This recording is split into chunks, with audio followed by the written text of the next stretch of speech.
So today's random gear test is an extra special one. This is the Pentax SMC 50mm f2. This holds a very sentimental place in my heart because it was my first lens ever from my first camera ever. My mom found it for me on Thanksgiving. I got it home, ordered a K-mount to F-mount adapter, and it just arrived. I didn't really understand photography too well back then, but I remember shooting a ton of flower pictures with the out-of-focus background, hoping to get these nice explosions of color. And when I got the prints, they were all washed out and soft, with the color bleeding out of the flower into the surrounding leaves. That bad print experience really harmed my overall thoughts on film photography. I haven't had a chance to look at any pictures on a computer yet from this. This is literally my first time out with it.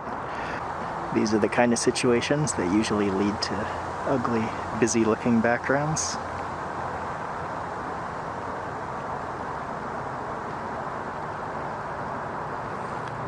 Not too bad.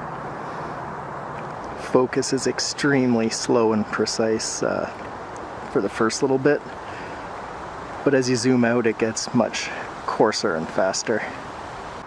So it's 180 degrees that you can turn this focus ring,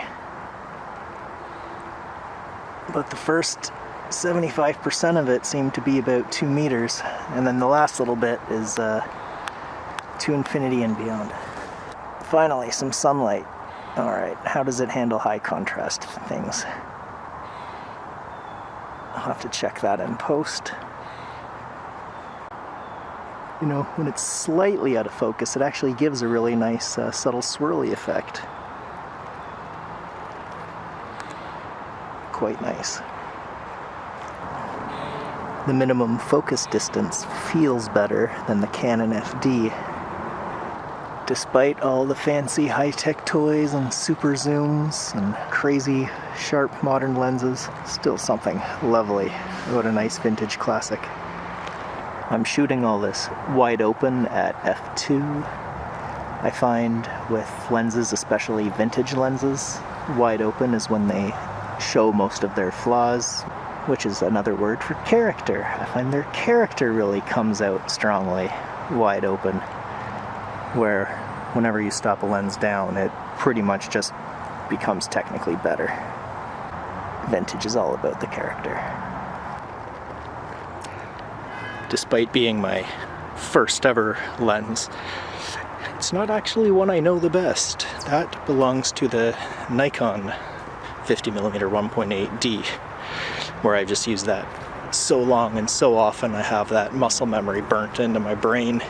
You know, when you're a Nikon shooter, you have that feeling when you use literally every other camera brand that it's backwards. It's the backwards one. For nearly 2 centuries, lens designers have worked to make the sharpest lenses possible. And now, we collect their older ones and pay attention to the blurry parts. Ugh, cleaning all these off is gonna suck.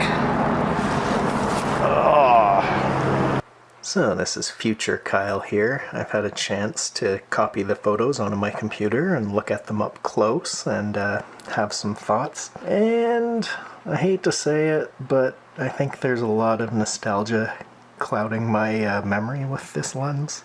I was actually really disappointed by its performance. It's extremely bloomy, wide open. This does go away as you stop down.